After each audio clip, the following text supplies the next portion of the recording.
മറ്റൊരു വാർത്തയിലേക്കാണ്. തൃശൂർ മുറ്റിച്ചൂരിൽ ബൈക്ക് യാത്രികന്റെ മുഖത്ത് pepper spray അടിച്ച് 3 ലക്ഷം രൂപ കവർന്ന 3-അംഗ സംഘം അറസ്റ്റിൽ. ആറ്റിങ്ങൽ സ്വദേശി അർജുൻ, ബൈസൺവാലി സ്വദേശി ബോബി ഫിലിപ്പ്, ആലുവ സ്വദേശി ക്ലിവിൻ ജെയിംസ് എന്നിവരാണ് പിടിയിലായത്. കവർച്ചയ്ക്ക് ശേഷം പ്രതികൾ രക്ഷപ്പെട്ട വാഹനം കേന്ദ്രീകരിച്ച് തൃശൂർ റൂറൽ പോലീസ് നടത്തിയ അന്വേഷണത്തിലാണ് പ്രതികൾ പിടിയിലായത്. ഈ മാസം 7-നാണ് തൃശൂർ മുറ്റിച്ചൂർ പള്ളിക്ക് സമീപത്ത് വെച്ച് പ്രതികൾ കവർച്ച നടത്തിയത്. മഹാരാഷ്ട്ര സ്വദേശിയും വാടനപ്പള്ളി താമസക്കാരനുമായ അക്ഷയ് പ്രതാപ് പവനെയാണ് പ്രതികൾ ചേർന്ന് ആക്രമിച്ച് പണം തട്ടിയത്.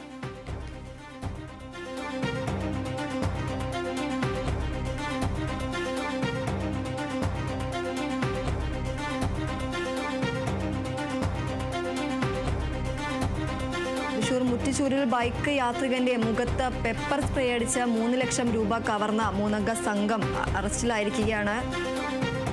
ആറ്റിങ്ങൽ സ്വദേശി അർജുൻ, ബൈസൺവാലി സ്വദേശി ബോബി ഫിലിപ്പ്, ആലുവ സ്വദേശി ക്ലിവിൻ ജെയിംസ് എന്നിവരാണ് പിടിയിലായിരിക്കുന്നത്. കവർച്ചയ്ക്ക് ശേഷം പ്രതികൾ രക്ഷപ്പെട്ട വാഹനം കേന്ദ്രീകരിച്ച് തൃശൂർ റൂറൽ പോലീസ് നടത്തിയ അന്വേഷണത്തിലാണ് പ്രതികളെ പിടികൂടാനായത്. ഈ മാസം 7-നാണ് സംഭവമുണ്ടായത്. തൃശൂർ മുറ്റിച്ചൂർ പള്ളിക്ക് സമീപത്ത് വെച്ച് പ്രതികൾ കവർച്ച നടത്തുകയായിരുന്നു. മഹാരാഷ്ട്ര സ്വദേശിയും വാടനപ്പള്ളിയിൽ താമസക്കാരനുമായ അക്ഷയ് പ്രതാപിനെയാണ് പ്രതികൾ ചേർന്ന് ആക്രമിച്ച് പണം തട്ടിയത്.